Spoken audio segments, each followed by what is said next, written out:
अस्सलाम वालेकुम दोस्तों, कैसे हैं आप लोग। उम्मीद करता हूँ कि आप लोग अच्छे होंगे, मस्त मज़े में होंगे। आज की जो स्टोरी है बहुत ही खास है, क्योंकि हमेशा एक ऐसा स्टोरी मैं आप लोगों के साथ शेयर करता हूँ जहाँ पे कुछ ना कुछ सच में ऐसा घटता है। और आज की स्टोरी में भी सेम इसी तरह एक घटना है कि एक आत्मा किस तरह अपना वो बदला लेती है, अपने खूनी से उसे किस तरह उसे बर्बाद करती है। आज की स्टोरी में हम ये सब जानेंगे। तो चलिए शुरू करते हैं बिना किसी देरी किए हुए। हेलो दोस्तों, मेरा नाम है Mohammad Inamul Rab and welcome to my YouTube channel. तीन दोस्त विक्रम, संदीप और जॉन, तीनों एक छोटे से गांव में रहते थे। साथ में पढ़ते, साथ में लिखते, साथ में खेलते, साथ में कूदते, हर हर एक चीज, हर एक सारा काम साथ में किया करते थे। और जहां भी जाते साथ में जाते थे। तो तीनों जब पढ़े लिख के बड़े हो जाते हैं तो तीनों एक बहुत बड़ा सपना देखते हैं कि हम एक बड़े शहर में जाएंगे, वहां से कमाएंगे और अच्छे पैसे कमा के अपने घर पे लाके देंगे। तो तीनों ने दोस्तों ने मिलकर ये सपना सजा लिया होता है और वो निकल चलते हैं मुंबई की ओर। जब वो मुंबई पहुंचते हैं तो वो कुछ दिन का पैसा लेके आते हैं और सोचते हैं कि कहीं ना कहीं जॉब मिल जाएगी और हम लोग अच्छे से जो जीवन है यापन करने लगेंगे। लेकिन वो कहते हैं ना दोस्तों कि सोचना जितना आसान है उतना ही प्रैक्टिकल करना बहुत ही ज़्यादा मुश्किल है। वो डेली सुबह जॉब के लिए निकलते और शाम को थक हार के बेबस होके पड़ जाते हैं। धीरे धीरे वक्त बीतता गया, उनके पास सारे जितने पैसे खर्च होते गए और उनके पास कुछ ही पैसे बचे होते हैं। तो वो जहाँ पे रुक रहे होते हैं वहां से वो खाली करके चले आते हैं, क्योंकि उनके पास और पैसे नहीं होते देने के लिए। फिर एक सुबह आती है, तीनों काम के लिए निकलते हैं। सोचते हैं यार किसी तरह की हमारा कोई किसी एक का भी जॉब लग जाए तो हम लोग किसी तरह गुजारा कर लेंगे, किसी तरह एडजस्ट कर लेंगे और फिर धीरे धीरे हम लोग जिंदगी की ओर आगे बढ़ेंगे। लेकिन शायद मुकद्दर को ये मंजूर नहीं था, कह सकते हैं। और तीनों में से किसी की जॉब नहीं लगती है। थक हार के शाम को रात के करीब 11-12 बज जाते हैं। वो टहलते टहलते एक बिल्डिंग के पास पहुंचते हैं। वो बिल्डिंग के पास पहुंच के खड़े हो जाते हैं और करीब करीब वहीं पे एक जगह देख के बैठ जाते हैं। और जब बिल्डिंग का चौकीदार उधर से आता है और देखता है कि ये तीन लोग कौन हैं, अनजान लोग, तो उसे जगाता है। ये उसे भगाने के लिए आगे बढ़ता है, लेकिन उसमें से एक जो लड़का होता है जॉन, वो काफ़ी समझदार होता है। वो बोलता है कि रिलैक्स रहो, बात करते हैं, देखते हैं क्या होता है। चौकीदार आता है, उससे बात करता है, भाई तुम लोग यहाँ क्या कर रहे हो। तो जॉन बोलता है कि देखिए हम लोग यहाँ पे अजनबी हैं, काम की तलाश में आए थे, लेकिन हमारे पास अब कुछ भी नहीं बचा है। न रहने का ठिकाना है, न खाने के लिए खाना है। समझ में नहीं आ रहा है कि अब करे क्या। तभी चौकीदार को वो दिन याद आता है जब वो फर्स्ट टाइम मुंबई आता है कि उसके भी कुछ साल पहले इसी तरह हालात हुआ करते थे। क्योंकि ऊपर वाला किसी न किसी को सहारा बना के जरूर भेजता है। तो वो तीनों लड़कों की बात सुन के वो बोलता है कि ठीक है, यहाँ पे तो कुछ है नहीं जगह, मैं एक जगह बात करता हूँ, देखता हूँ वहाँ पे क्या होता है। तो वो अपने दोस्त को फ़ोन करता है। उसका दोस्त बोलता है कि हाँ यार, अभी जगह तो है मेरे पास। मेरा जो मालिक है वो 2 महीनों के लिए गर्मी की छुट्टी में गया हुआ है अपनी वाइफ बच्चे के साथ घूमने विदेश। तो 2 महीने के लिए तो एडजस्ट हो जाएगा। तो चौकीदार तो बोल जब ये बात इन तीनों को बताता है कि उनके चेहरे पे अलग ही खुशी आ जाती है। ऐसा खुशी कि मानो कि बहुत दिनों के बाद उनका चेहरा जगमगा उठा था। उन लोग ने दिल से आभार व्यक्त करता है उस चौकीदार को, बोलता है कि बहुत बहुत शुक्रिया, आप मुझे उसका पता बता दीजिए और मुझे कैसे जाना है उस तरफ, उसका रास्ता बता दीजिए। तो चौकीदार बोलता है कि काफ़ी रात हो गई है, उस तरफ जाने के लिए तो आपको ना ऑटो मिलेगा ना टैक्सी, कुछ मिलेगा नहीं। तो एक काम करो, रात में तुम यहीं पर ठहर जाओ, मैं तुम्हारे खाने का बंदोबस्त कर देता हूँ, सुबह मैं साथ में चलूँगा।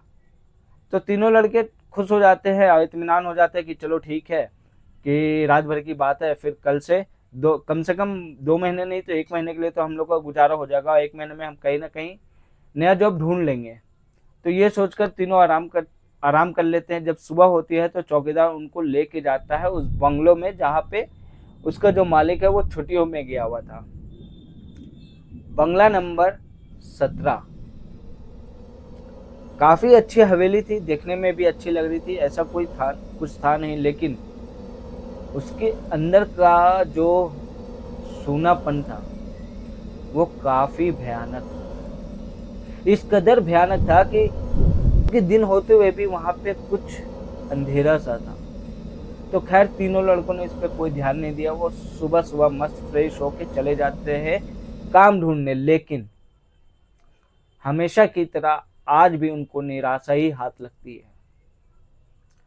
वो मायूस हो जाते, वो पूरी तरीके से टूट जाते हैं।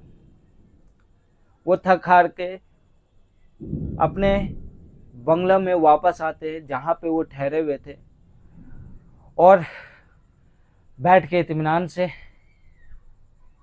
एक दूसरे का चेहरा देखते हैं। बंगले का जो नौकर होता है वो उन लोगों के लिए खाना बनाता है, खाना बना के रख दिया होता है। वो लोग खा रहे होते हैं या खा लिए होते हैं, खा पी के मस्त उन लोग आराम से सोने जा रहे होते हैं। आज उन तीनों लड़कों की उस बंगले में पहली रात होती है। तीनों इत्मीनान से सो जाते हैं, तभी 2 या 2:30 बजे के आसपास विक्रम की नींद खुलती है।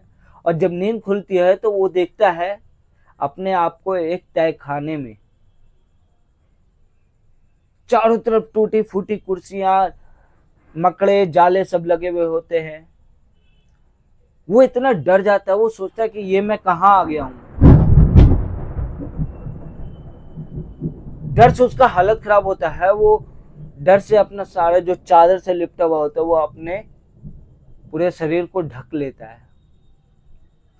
कुछ देर के बाद जब वो चादर हटाता है तो देखता है कि मैं तो अपने बेड पे ही हूं।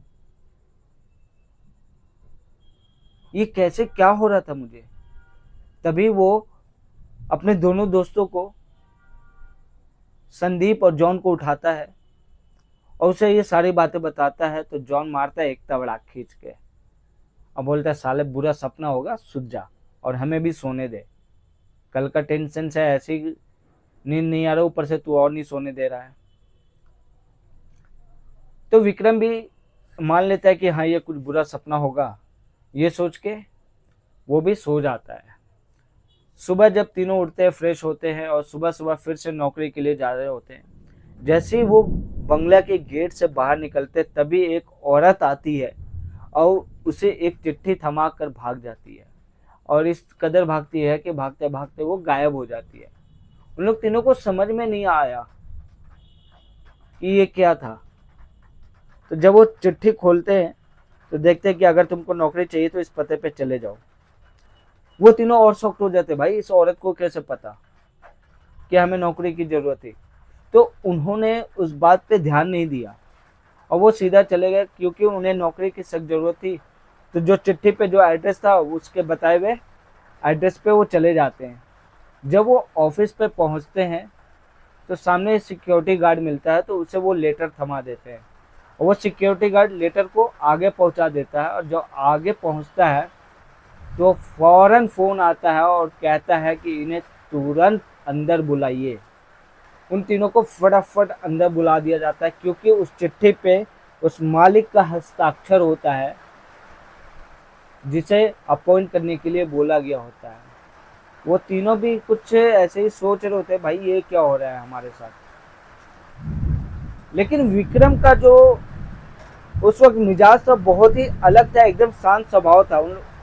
वो इतना शांत था कि उसको कुछ समझ में नहीं आ रहा था। वो तभी वहां से आता है, वहां का मैनेजर दौड़े दौड़े और बोलता है कि आप मेरे मालिक को कैसे जानते हैं। तो उसी में से विक्रम बोलता है कि हम उनके बहुत पुराने दोस्त हैं, तुम नहीं जानोगे। तो वो मैनेजर कुछ कर भी नहीं सकता था सिवाय उनको नौकरी देने के सिवा, क्योंकि उसके चिट्ठी पे सिग्नेचर था, अपॉइंट था। तो वो सीधा उन लोग को अपॉइंट कर लेता है और उनको काम के बारे में बताने चला जाता है साथ में। जैसे ही वो आगे बढ़ते तो विक्रम अपने लेफ्ट की ओर मुड़ जाता है, सामने जिधर बॉस का कैबिन होता है। वो सीधा जाता है बॉस की कैबिन की तरफ और पासवर्ड डालता है और सीधा इंटर कर जाता है। मैनेजर और वहां के एम्प्लॉय देख के ये सारे शॉक्ड हो जाते हैं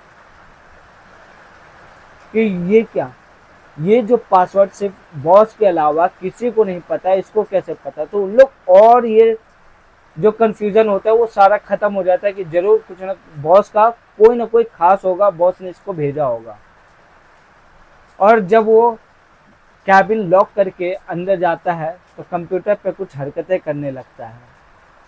करीब 2 घंटे के बाद बॉस का फ़ोन आता है मैनेजर के पास कि मेरे कंप्यूटर में कोई छेड़छाड़ कर रहा है क्या। पूरे गुस्से से एकदम तिलमिलाया। तो मैनेजर ने वो सारी बातें बताई, चिट्ठी से लेके उन तीनों लड़कों के बारे में। तो बॉस जो होता है फौरन उसको डांटता है और कहता है बहुत ही सख्त में कि जल्दी जाओ, उस कंप्यूटर को रोको वरना मैं बर्बाद हो जाऊंगा, कहीं का नहीं रहूंगा।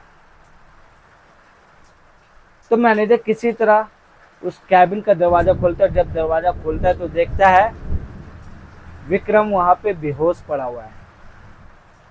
तो विक्रम के जो दोस्त लोग होते हैं, जॉन और संदीप, वो शक्का पक्का रह जाते हैं, शॉक्ड हो जाते हैं। उन लोगों को समझ में नहीं आता क्या होता है। वो तो किसी तरह विक्रम को उठा के चेयर पर रखते हैं, उसको किसी तरह होश में लाते हैं और सब पूछते हैं भाई तुझे क्या हो गया। तो विक्रम को वहां पे कुछ याद नहीं रहता, क्या हुआ, कैसे हुआ, क्यों हुआ। वो उसको कुछ भी याद नहीं था। वो सिर्फ इतना ही पता था उसको कि मैं एक बागीचे में टहलने गया था, उसके बाद मुझे कुछ याद नहीं है। वो आत्मा एक लड़की की थी जो कि उसी बागीचे में कहीं दफनाई गई हुई थी। जब ये सारा पर्दा फाश होता है, सारा कंप्यूटर से उसके जो बॉस के काले छिट्टे होते हैं वो सारे निकल के बाहर आने लगते, तब उसको सच्चाई मालूम चलती है कि वो जो लड़की थी जिसे बॉस ने अपने बीवी के होते हुए दूसरी जगह रखा हुआ था, वो उसको वहीं पे मार के एक बागीचे में दफना दिया होता है। तो जब वो विक्रम बागीचे में टहलने जाता है तो उसके जो कदम है उसके कब्र के पास जहाँ पे वो दफनाई गई थी वहाँ पे पड़ जाते हैं और उसी तरह उसके अंदर वो आत्मा आ जाती है और आके वो अपने सारा का सारा जितना बदला होता है वो सारा वसूल कर ली होती है। इस कदर बर्बाद कर ली होती है क्योंकि उसका जो बॉस था उस कंपनी का, उसका जो काला चिट्ठा था वो सारा निकल के बाहर आ चुका था। जितने उसने सारे रिकॉर्ड किए हुए रहते थे, जितना गैर कानूनी काम था, सारा का सारा इंटरनेट पे फैल जाता है और उसका जो बॉस है वो वहीं विदेश में ही गिरफ्तार हो जाता है।